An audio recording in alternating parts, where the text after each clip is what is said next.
오늘 본문 6절까지 말씀을 통해서 요나 다시 보기, 자는 자여 일어나라 라는 제목으로 함께 말씀을 살펴보고자 합니다. 요나 이야기는 하나님의 말씀이 선지자에게 임하는 것으로 시작이 돼요. 1절 말씀 같이 한번 읽겠습니다. 시작. 여호와의 말씀이 아미떼의 아들 요나에게 임하니라 이르시되. 여호와의 말씀이, 말씀 히브리어로 다바르라는 단어인데요, 여호와의 말씀 다바르 야훼라는 이 표현은 구약의 예언서에 굉장히 많이 등장을 해요. 다바르 야훼, 여호와의 말씀. 예레미야서에 보면 한 52번 정도 소개가 되고, 에스겔서에도 한 60번 정도가 나오고, 요나서에도 7번 등장을 합니다. 하나님의 말씀, 천지만물을 창조하시고 지으시고 주권자 되시는 그 하나님의 말씀이 요나에게 임한다라는 거죠. 요나를 어떻게 설명하는가? 아미떼의 아들 요나에게. 아미떼의 아들, 다른 부연 설명이 없어요. 그냥 아미떼의 아들. 보통 선지자를 소개할 때 선지자의 아버지 이름이 이렇게 기록이 되면 그 선지자의 아버지도 아마 선지자였을 것이다 라고 학자들은 추정을 합니다. 요나의 뜻은 비둘기라는 뜻을 갖고 있어요. 비둘기. 여러분, 비둘기 하면 뭐의 상징이죠? 평화의 상징, 순결의 상징, 또 한편으로 어리석음을 뜻하는 그런 단어, 의미이기도 합니다. 그 하나님, 여호와 하나님의 말씀이 요나에게 임하였어요. 뭐라고 말씀하시는가? 2절 말씀 같이 읽죠. 시작. 너는 일어나 니느웨로 가서 그것을 향하여 외치라. 그 악독이 내 앞에 상달되었음이니라 하시니라. 일어나라, 가라, 그리고 외쳐라. 일어나서, 가서, 외쳐라. 중요한 세 가지 동사가 소개가 돼요. 분명한 하나님의 말씀. 일어나라, 가서 외치라. 큰 성읍 니느웨로 가라. 당시 니느웨는 50만 명이 넘는 큰 도시였습니다. 아시리아 제국의 수도였죠.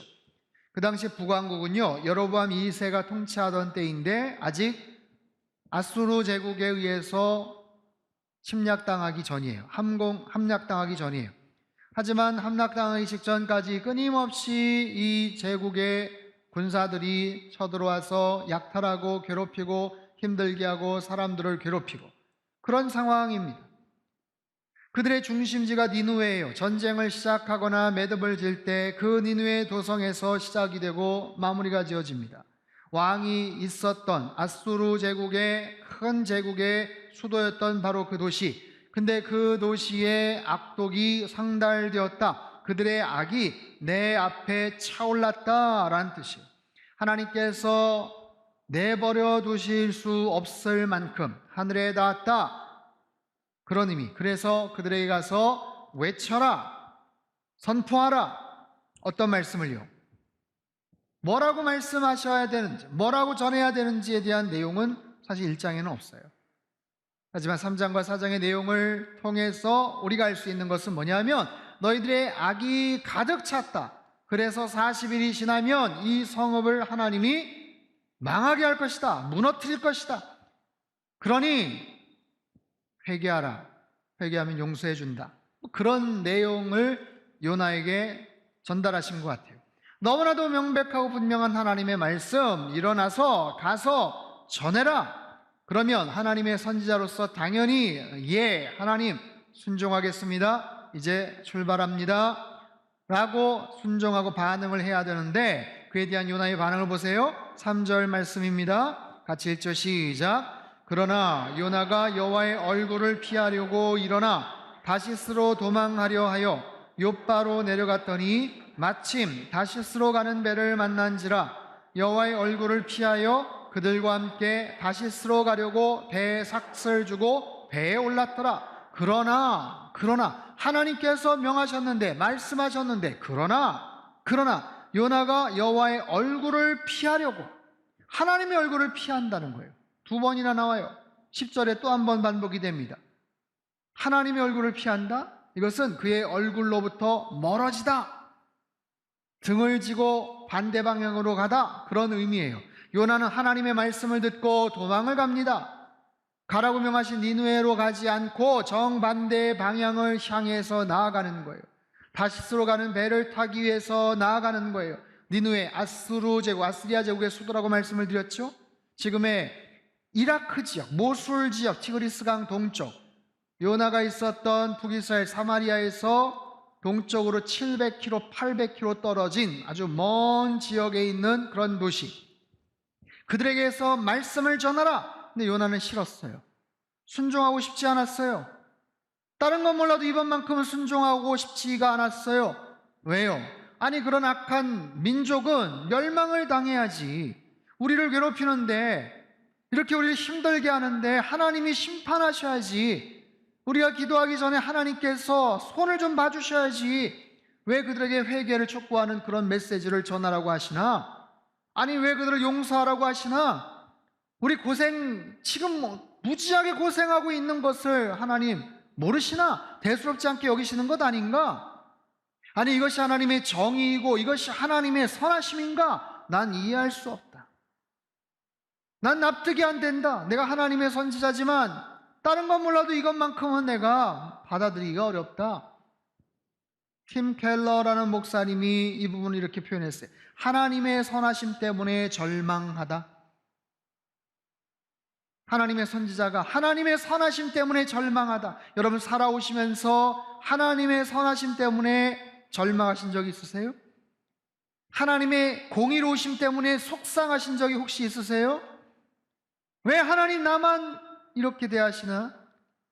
하나님은 공의로우시다고 하지만 이거는 공정하지 않은 것 같아요. 요나의 마음이 그랬어요. 굉장히 불편했어요. 그래서 어떻게 합니까? 도망갑니다. 정반대의 다시스라는 도시, 3절에만 3번 반복해서 나오죠. 이 도시, 스페인 남서부의 타르테서스라는 이 도시예요.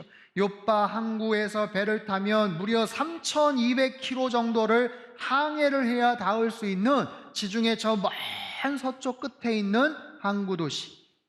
그 당시 그 지역에서는 아주 유명한 상업 도시입니다.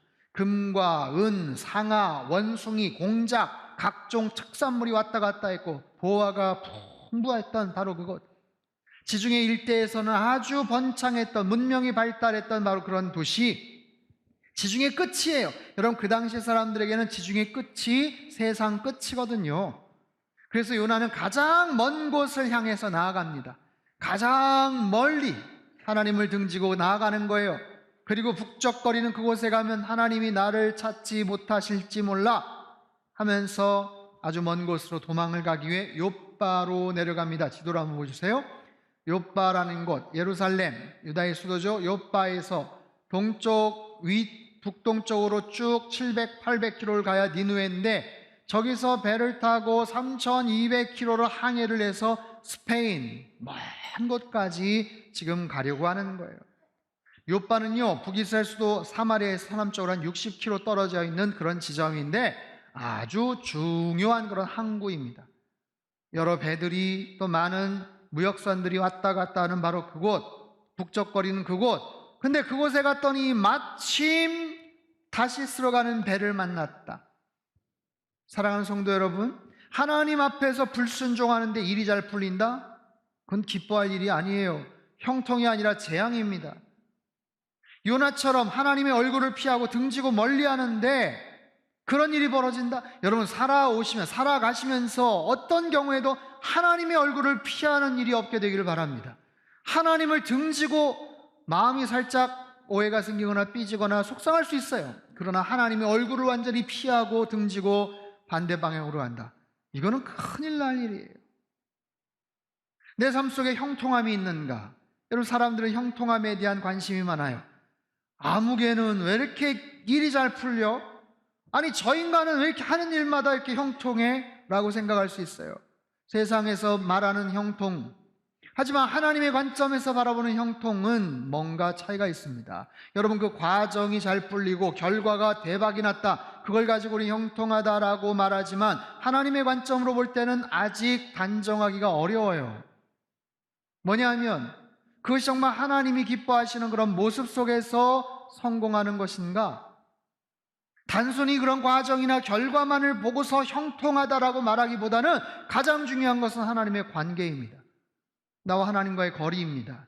나와 하나님과의 거리가 더 가까워지고 그 관계가 친밀해지고 있는데 대박이 났다, 돈을 많이 번다, 그건 진짜 하나님이 주시는 축복이고 형통함이라고 말할 수 있죠.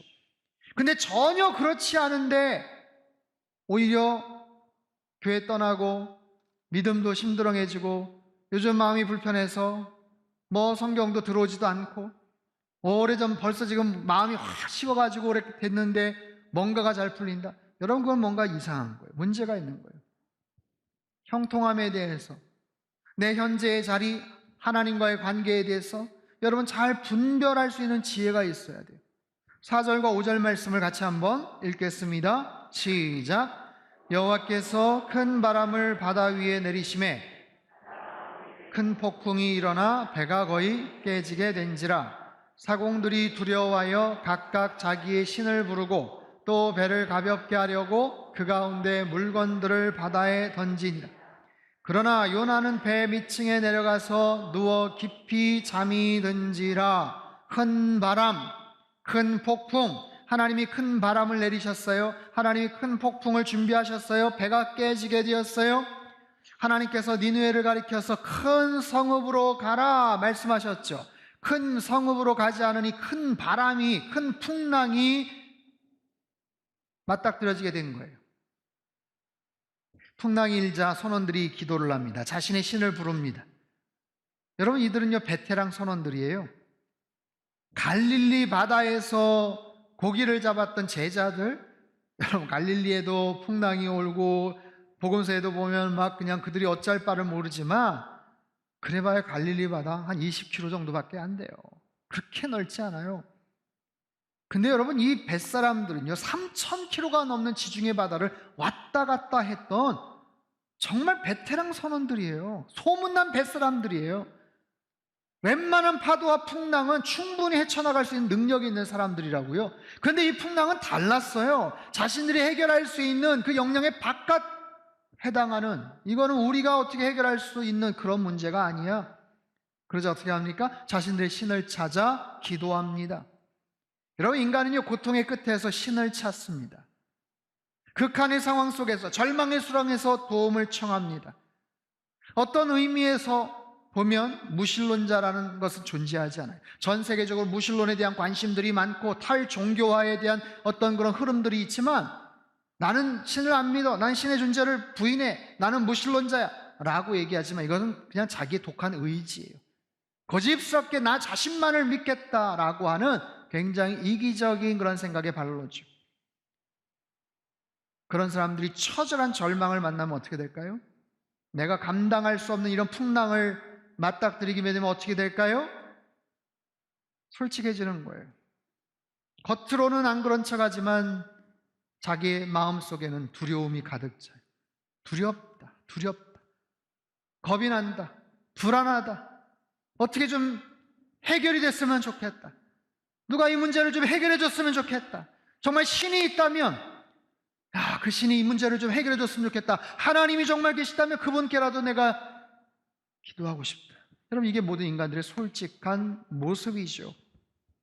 본문의 선원들을 보십시오. 큰 풍랑 앞에서 그들은 자신의 신들에게 기도를 합니다. 그리고 물건을 내던지며 배를 가볍게 만들어요. 배를 가볍게 하다, 이 단어는 가치를 떨어뜨리다, 점점 더 덜 중요하게 되다, 그런 의미를 갖고 있어요. 여러분, 큰 배였을 겁니다. 그 먼 거리를 왔다 갔다 하면. 그리고 가서 물건들을 실어오지만 여기서도 중요한 물건들을 가져가지 않았겠어요? 그러면서 교역을 하며 그 가운데서 어떤 차익들을 가지고 돈을 벌고 그러지 않았겠습니까? 여기도 물건을 한아름 실었을 거예요. 근데 그 물건들을 버리는 거예요. 이들은 나름대로 최선의 노력을 기울입니다. 그것이 영적인 노력이든지 나름대로 물질적인 아니면 인간적인 노력이든지, 흔히 최선을 다하겠습니다, 최선의 노력을 하겠습니다, 정말 이들은 그렇게 하는 거예요. 평소 찾지도 않던 신의 이름도 불렀을 거고. 라달이라는 학자가 이렇게 설명을 해요. 선원들은 각자 자신의 신들에게 기도했지만 효과가 없자 그들의 우상들을 먼저 집어던졌다, 이런 이야기를 합니다. 기도를 했는데 효과가 없는 거예요. 자기네들이 믿고 간직했던 우상부터 먼저 집어던졌다. 자, 어쨌든 이들은 최선을 다해서 문제를 해결하기 위해 열심히 노력하고 있는데 성경은 말합니다. 그러나 요나는 배 밑층에 내려가서 깊이 잠이 들었다. 내려갔다. 히브리어로 야라드라는 단어를 쓰고 있는데요. 여러분, 이 단어는 아주 독특합니다. 뭐냐 하면 요나의 지금 상태를 대변해주고 있어요. 요나가요, 하나님의 음성을 거부하고 불순종하고 하나님의 얼굴을 피하고 반대 방향으로 떠나간 그때서부터 요나는 내려가기 시작합니다. 3절에도 보면 욥바로 내려갔다. 야라드. 배에 올랐다라고 표현이 나오지만 원어에도 그것을 야라드라고 쓰고 있어요. 그리고 배 밑바닥으로 내려갔다. 야라드. 거기서 잠을 자고 있었다. 나중에 어떻게 됩니까? 던져지죠? 바닷속으로 내려가는 거예요. 큰 물고기 뱃속으로 들어갑니다. 그 속에서 2장에 보면 요나가 기도를 하거든요.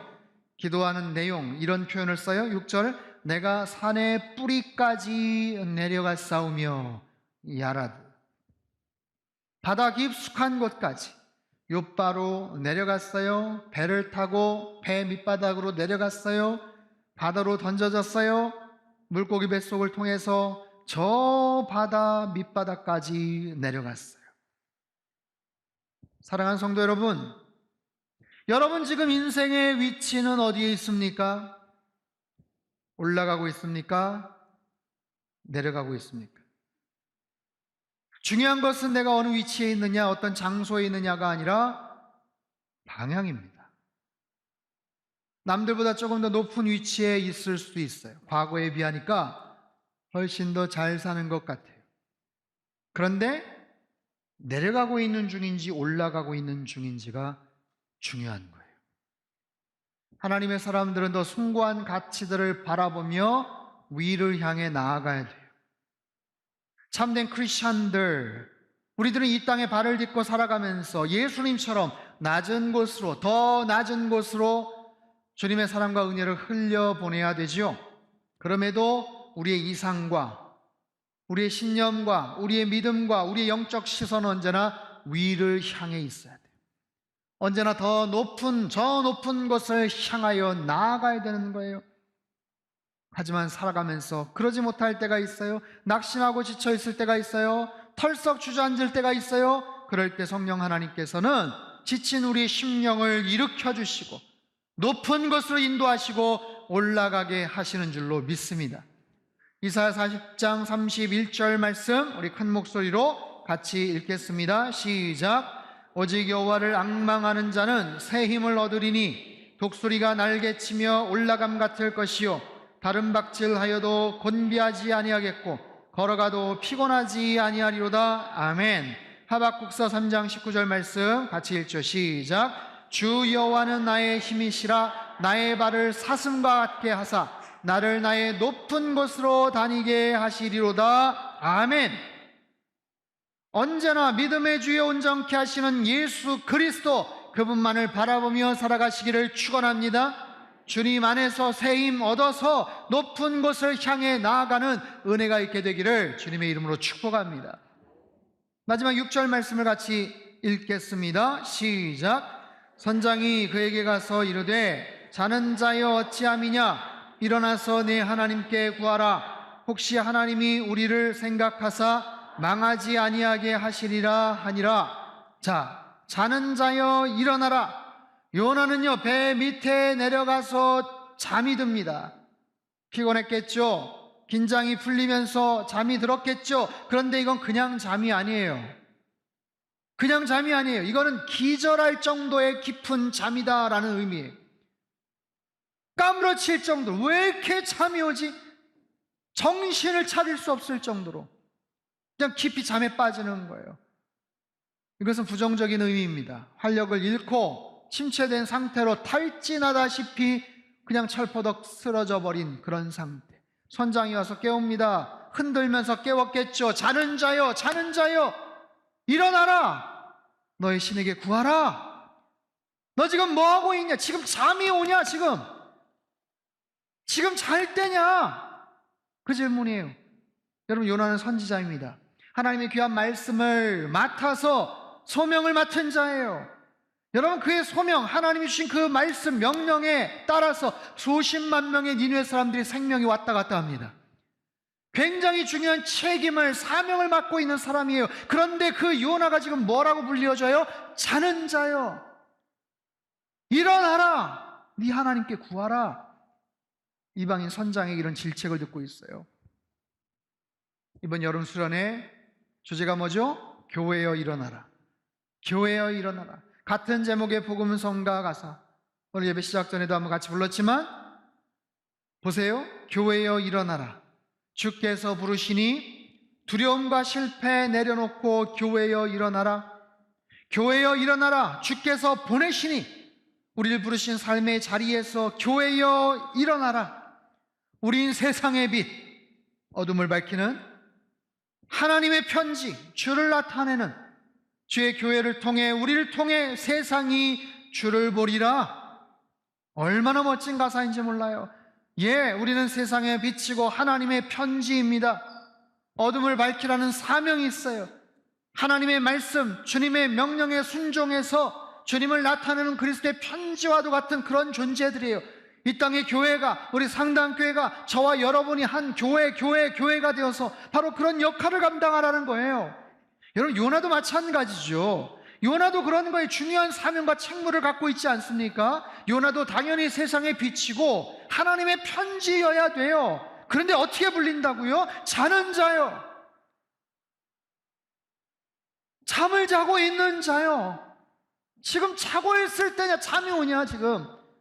이것은 침묵하는 자요라는 의미도 있어요. 일어나라. 너의 하나님께 구하라. 하나님께 외쳐라. 너의 신에게 외쳐라. 여러분 보세요. 하나님께서 요나에게 처음 하셨던 중요한 세 가지 동사, 일어나라, 가라, 외치라.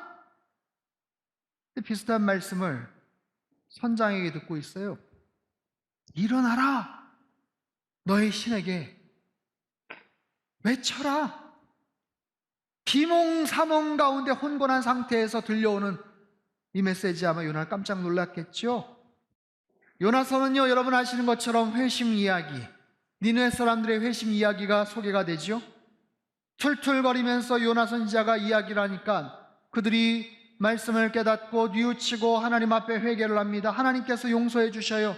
언뜻 보면 니느웨 사람들의 회개, 니느웨 사람들의 변화, 그런 이야기처럼 보이지만 사실 요나서에서 말하고자 하는 중요한 주제는 니느웨 사람들의 변화가 아니라 요나 선지자의 변화예요.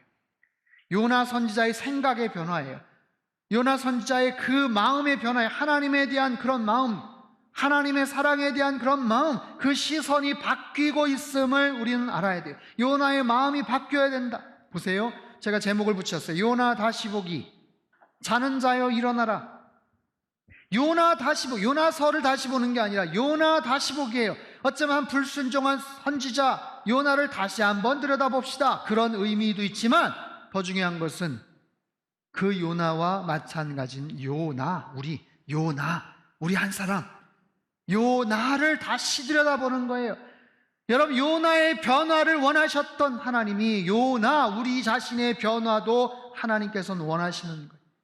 내 자신의 시각의 변화, 생각의 변화, 내 마음의 변화, 크고 작은 문제 풍랑 속에서 어찌할 바 알지 못할 때 그 원인이 어디에 있는가? 요나, 가족과 이웃과의 관계, 형제 자매들과의 그런 관계 속에서, 교우들과의 관계 속에서 어려운 문제를 만날 때 나의 시선을 다시 한번 리셋하고 교정하고 요나를 다시 들여다보는 것, 그것을 통해서 하나님께서 우리의 문제가 풀어지고 풍랑이 잠잠케 될 거라고 말씀을 하세요.